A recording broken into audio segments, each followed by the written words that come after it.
The Address by Margaminto.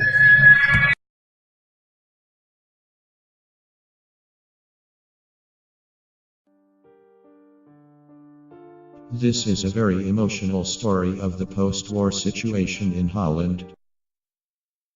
The narrator is the daughter of Mrs. Hess, who died during the war. The narrator went to an address which was told by her mother to see Mrs. Dorling, who was an old acquaintance of her mother. The narrator's mother had informed her that all the belongings were kept with Mrs. Dorling at 46 Marconi Street. This was done because of the war situation. Before the war, the narrator has seen Mrs. Dorling. When the narrator went to meet the mother, few things were removed by her mother's friend because of the war. After the war, the narrator visited 46 Marconi Street. She remembered Mrs. Dorling. But Mrs. Dorling didn't remember the narrator. The first thing the narrator recognized is her mother's green knitted cardigan. Mrs. Dorling also noticed it, but she didn't react. Because of silent refusal, the narrator returned to the station and boarded the train. While traveling, she remembered Mrs. Dorling and her first meeting with her. After the first fruitless visit to Mrs. Dorling, the narrator visited the place second time. This time a girl about 15 opened the door. She must have been the daughter of the lady. As Mrs. Dorling was not at home, the narrator decided to wait for her. While waiting, the first thing that struck her was an old-fashioned iron Hanukkah candle holder. Next they went into the living room. Most of the things were familiar to her. The arrangement of the room was very ugly. It had very bad furniture and muggy smell. All these contributed to arouse hatred in the mind of the narrator.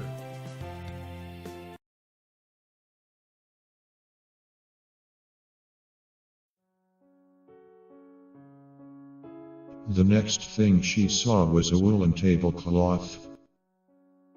The woolen tablecloth had a burnt mark that never had been repaired. She saw the hole which was familiar to her on the tablecloth.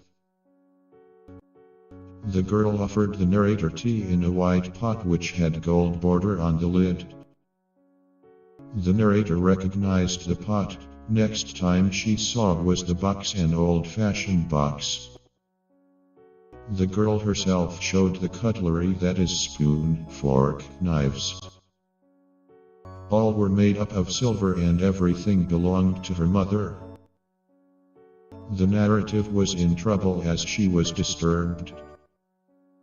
All those objects of a mother arouse memories of a former life and her mother. Earlier she really wanted to see the things, but now she did not want a single thing. Next thing was that all the things were useless to her in the present state because she lived in a very small rented room with very little space for any of the memories of the mother. At last she decided to forget the address and all the belongings of a mother.